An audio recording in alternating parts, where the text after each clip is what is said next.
Eh bien, avant tout, il est peut-être important d'expliquer ce qu'est designer. En fait, designer, c'est un métier qui est différent d'ingénieur, qui est différent de commercial, de marketing. Le designer, en fait, son objectif, c'est véritablement de rendre tangible, concret, des produits, des services qu'il aide à développer. Et tout ça, en fait, il le fait en faisant attention à 4 grandes sphères qui sont la viabilité économique. On s'inscrit quand même toujours dans un contexte d'entreprise. La désirabilité, parce que ce que vous faites va être utilisé par différents clients, soit en B2B, en B2C.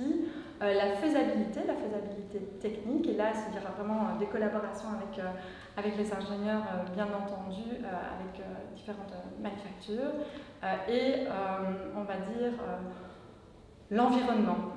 Et donc, évidemment, on est dans un contexte global, on ne peut pas regarder que son petit écosystème, et donc ce que les designers vont développer va être utilisé dans un espace. Et le designer va donc collaborer avec toutes ces différentes sphères, avec le patron d'une boîte, avec les ingénieurs, avec les responsables marketing, etc., pour essayer de trouver la meilleure équation pour développer des produits, des services qui sont viables. Et la collaboration avec les ingénieurs se fait de plus en plus régulièrement dans les PME wallonnes, ça on le constate, mais on souhaite véritablement que le designer prenne une position davantage au niveau de la stratégie des entreprises pour les aider à développer des futurs qui vont être beaucoup plus souhaitables dans un contexte mouvant, dans un contexte plein d'opportunités, mais aussi d'inconnus et de différentes craintes. Le designer aura vraiment cette capacité à mobiliser parce qu'il a cette capacité à croquer les choses, à les rendre tangibles. On va interagir, on va faire réagir différentes parties prenantes pour essayer de trouver la meilleure solution prenant en compte toutes ces équations. Voilà. Je sais pas. Alors, oui, en tant que société qui propose des services d'ingénierie en électronique, on est en fait très orienté sur le besoin du client. Sans ça, on ne fait pas le projet. Mais évidemment, le besoin du client, c'est quoi? C'est parfois quelque chose qui n'est pas complètement défini. Et TypePro, c'est vraiment développé en termes de conception électronique en se basant sur l'idée du client. On aime bien dire qu'on va de l'idée jusqu'à la production. Et quand le client, si on prend l'exemple de Levita, il voulait une machine de lévitation, nous, on a discuté pour savoir comment il faudrait faire de l'électronique pour réaliser le truc de magie qu'il y a dans la boîte, parce qu'effectivement, il y a un truc. Mais quand on regarde les vidéos que Levita fait, on se rend bien compte que finalement, le truc de l'ingénieur, on ne le voit pas, ce qui est le but d'ailleurs, mais ce qui est vraiment important de voir, c'est l'effet wow, pour reprendre l'expression de Clément Kersten de chez Levita. Ce qui compte, c'est vraiment l'effet wow dans ce cas-là. Et tous nos clients, leur effet wow, c'est quoi? C'est le truc fonctionne et il rencontre son propre client, lui, adhère au produit qui est développé parce qu'il y a eu un mix de compétences.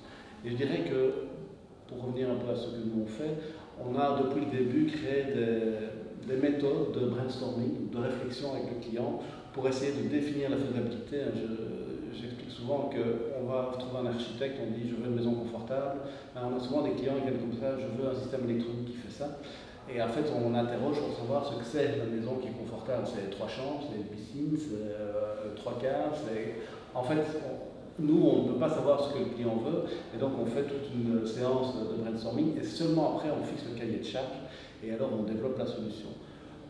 Alors ici, nous, on est toujours dépendant en disant s'il veut ou pas un designer électronique, ça c'est encore son choix, mais très souvent, notamment dans le médical, c'est extrêmement important, donc c'est un volet qui arrive. Et ce qui est particulièrement, à mon sens, intéressant et important, et c'est comme ça aussi qu'on choisit un peu nos clients, c'est qu'il faut qu'entre les différents partenaires, qu'il y ait une sorte d'overlap qui est parfois vu par des gens comme une potentielle concurrence, mais je trouve que l'overlap, ce sont les endroits où on discute le mieux parce qu'on parle le même langage sur les overlaps. IOL fait le boîtier mécanique dans lequel nous on va mettre l'électronique, ce n'est pas un overlap, c'est on se connecte comme ça, on met 3 fixes, on est, que sais-je. Et donc voilà, c'est vraiment un outil extrêmement important. Et alors au sein d'Agoria, où je suis coprésident du groupe ITES, on a évidemment plein de personnes. Il y a des designers, il y a des gens qui font de la robotique, il y a des gens qui font de la mécanique, il y a des gens qui font de l'électronique, il y a des gens qui font du consulting avec des ingénieurs. Et ça représente aussi tout un environnement favorable à la co-création et que ce soit pour que l'objet devienne entre guillemets sexy, mais l'objet sexy tout seul il ne fonctionne pas s'il n'y a pas eu un bon design intérieur, etc. etc. Et donc voilà, c'est vraiment un effort qui est fait, c'est très très compliqué parce que toutes ces sociétés hyper créatives, ça représente 5 à 6 000 emplois sur la Belgique, mais c'est toutes des petites structures, et donc c'est pas facile de se fédérer et surtout d'être visible. Quand on a parlé du Covid, c'est des gens comme Safran qui ont reçu des énormes budgets, toutes les PME, elles couraient un peu après tout, alors qu'on représente, rien que pour l'innovation, 5 000 emplois, ce qui est quand même énorme. Tout à fait.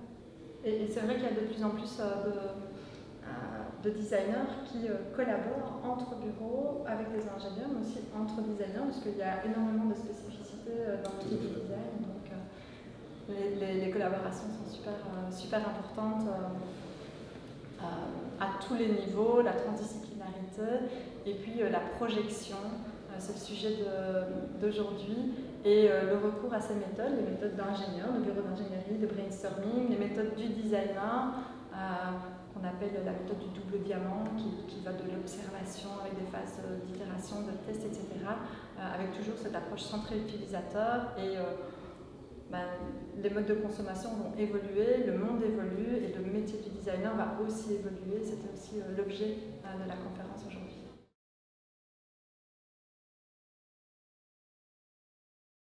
Alors moi je pense qu'il y a deux aspects, c'est la compétence des gens qui sortent. On a beaucoup de gens qui ont beaucoup de compétences, mais il n'y en a pas beaucoup. Enfin, il y a beaucoup de gens qui sortent avec des compétences, mais par rapport aux besoins de toutes les sociétés, en fait c'est très peu. Et donc nous on a pour logique pour l'instant d'essayer d'aller au Texas pour recruter des ingénieurs, parce que malheureusement il n'en sort pas assez par an aujourd'hui. Et donc ça c'est vraiment un gros souci. Et on parlait des circuits courts, mais peut-être que le premier circuit court, c'est d'avoir aussi le savoir-faire. C'est vrai qu'on entend énormément d'informations sur il y a beaucoup de gens au chômage, etc. Mais je pense qu'aujourd'hui, pour une grosse partie de la population et des entreprises, c'est vraiment difficile de recruter. Et donc voilà, et je ne dis pas qu'il n'y a pas un problème de chômage, je dis juste que pour les entreprises qui ont besoin de gens qui ont au minimum un bac 3, c'est vraiment très compliqué de trouver des gens, parce qu'ils sont tout de suite capturés par... l'offre est plus faible que la demande.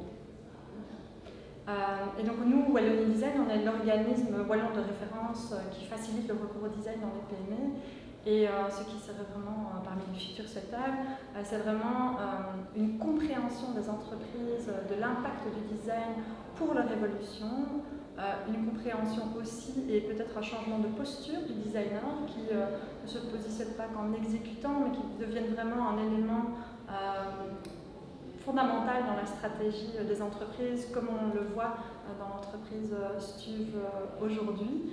Et puis enfin, au niveau, je veux dire, plutôt de la politique wallonne de soutien à l'innovation, d'avoir aussi des approches peut-être plus transdisciplinaires et d'avoir une approche plus agile par rapport aux besoins des entrepreneurs, aux besoins de renforcement des compétences, des designers qui sont déjà sur le marché du travail, qui ne sortent pas uniquement de l'académie pour le moment. Et donc voilà, une fois que tout ça, on arrivera à ce que ça marche, je suis certaine qu'on sera dans une société beaucoup plus résiliente, avec des produits mieux conçus, qui durent plus longtemps, des services utiles et un futur plus désirable.